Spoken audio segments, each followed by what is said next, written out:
I stand 100% behind my Australian brothers and sisters fighting for better pay. But what does Uber do? Typical playbook, right? They're trying to increase their take rate, and now they want to screw over Australian drivers even more. My friends, we are in this together. Here in the US, we amplify our brothers and sisters overseas. We stand with them. If they protest, if they announce strikes, we put it out on social media. We're behind you. And all I can say is, Australia, rise up. We are behind you. Organize mass protests at Sydney, at all of those airports, and fight this nonsense, because this is just abuse across the globe, right? Just cutting and trimming and fattening their pockets, their wallets, their purses. It's unacceptable. So the rideshare giant has revealed a change in pricing. Well, I'll tell you what, the change in pricing is not increasing the pricing, right? It's actually going down. That will kick in. So let's jump in and cover this quickly here. Rideshare giant will cut its fares by up to 5% next month in an attempt to lure more customers into the service, but the move has been slammed as infuriating by drivers. So here you go, you're cutting the fares for the riders. Well, guess how they make that 5% up? You know, they will go over to the driver's side and take 5% or more, right? They might give them a 5% break, but they're gonna be stealing on this end. This is just how these guys roll, and this is just why these drivers are becoming infuriated. There's no rewards, there's no incentives, there's no increase in pay. Quite the opposite. It's always the other way around. So they're furious, and labeled this as further exploitation of vulnerable Australians.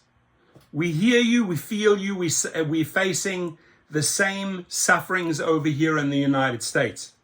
And we shouldn't be fighting as isolated islands. No, we need to join together on this. Uber currently takes a 27.5% cut from the money drivers earn from fares, while the gig workers also have to pay GST out of their own earnings. It sent an email to drivers this week announcing incoming changes to fare prices from August. It said it reviews pricing on an ongoing basis in an effort to balance a quality, reliable service for riders with compelling earnings opportunities for driver partners. That's not what my Australian friends are reporting, right? Oh, compelling earnings. Hell no, quite the opposite. We will be changing the time and distance rates used to calculate rider fares. Well, there's only one loser here. It's the driver. The changes will include different time and distance rates based on geography as well as the time of the trip. In most cases, the rates will be lower than those currently used. We anticipate that these changes will lead to an increase in rider demand and result in more trips for driver partners. The changes to pricing will take place from August the 7th, which was a week ago. A McKell survey of transport gig workers done last year found 3/4 work long hours to pay the bills, while 2/3 of full-time workers earn less than minimum wage. One Uber driver who wanted to remain anonymous slammed the move by the ride-sharing giant. With everything getting more expensive and people looking to earn more, it's infuriating that Uber thinks it's a great idea for us to make less going forward. More trips to compensate the loss of income means we need to be on the road for longer and do more kilometers. So here's their reasoning. Oh, we're cutting rider rates by 5%. There's going to be more riders on the platform. You're going to be doing more trips. Well, the real math looks this way. Go and drive more.